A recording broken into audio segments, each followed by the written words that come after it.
জয়পুরহাটে রাতের আঁধারে ৩ কৃষকের জমির ইরি-বোরো ধান কেটে নষ্ট করার অভিযোগ উঠেছে প্রতিপক্ষের বিরুদ্ধে। এ ঘটনায় থানায় অভিযোগ দায়ের করেছেন ভুক্তভোগী কৃষকরা। দোষীদের শাস্তির দাবি জানান ভুক্তভোগী ও স্থানীয় জনপ্রতিনিধি, আর তদন্ত সাপেক্ষে ব্যবস্থা নেওয়ার আশ্বাস দিয়েছে পুলিশ। রেজাউল করিম রেজার রিপোর্ট, জানাচ্ছেন দিবাশ্রী বড়ুয়া। জয়পুরহাটের হেলকুন্ডা গ্রামের দরিদ্র কৃষক বসির উদ্দিন সহ ৩ ভাইয়ের মালিকানাধীন ৩৩% জমিতে ইরি-বোরো ধান রোপণ করেছেন। খেতে এরই মধ্যে ধানের শীষ বেরিয়েছে, কিন্তু জমি সংক্রান্ত বিরোধের জের ধরে বৃহস্পতিবার রাতের আধারে প্রতিপক্ষরা ধানের গাছগুলো কেটে দেয়। থানায় অভিযোগ করেও কোনো সুরাহা পাচ্ছেন না দরিদ্র কৃষকেরা। অভিযুক্তদের শাস্তির দাবি জানান তারা।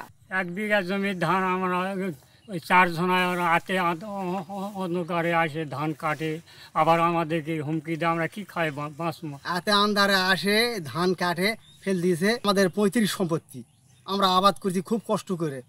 আমরা সৎ বিচার চাই। অভিযোগ দেওয়ার পরও পুলিশ কখনো আসে কখনো আসে না, আর কোনো বিচার হয় না। আমরা থানা পর্যায়ে গেছি, থানা পর্যায়ে জিডি করছি, কিন্তু কোনো সুরাহা পাইনি। তো আপনাদের কাছে আকুল আবেদন যে আমাদের এটা সুষ্ঠু বিচার এবং তদন্তের জন্য আমরা কঠিন শাস্তি চাচ্ছি। তবে অভিযুক্তরা উল্টো নিজেদেরকে জমির মালিক দাবি করে ধান কাটার অভিযোগ অস্বীকার করেন। হেলকুন্ডা মৌজায় জমির ধান কাটা বিষয়ে যে অভিযোগ করেছে, অভিযোগকারীরা প্রকৃত জমির মালিক আমি, কিন্তু অভিযোগকারীরা নিজেরাই ধান কেটে থানায় একটি অভিযোগ দায়ের করেছে।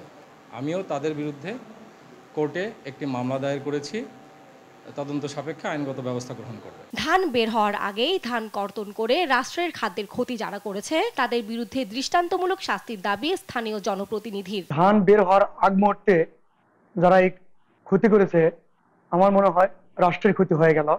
ঘাটতিতে যারা করেছে তাদের দৃষ্টান্তমূলক শাস্তি চাই। এই ঘটনায় কৃষক বসির উদ্দিন 4 জনকে অভিযুক্ত করে থানায় একটি অভিযোগ করেছে। তদন্ত করে আইনানুগ ব্যবস্থা নেওয়া হবে বলে জানিয়েছেন পুলিশ কর্মকর্তা। মোহাম্মদ বসির উদ্দিন উনি বাদী হয়ে আর কি 4 জনের বিরুদ্ধে একটা অভিযোগ দায়ের করছে যে তার জমি থেকে ধান কেটে নিয়েছে।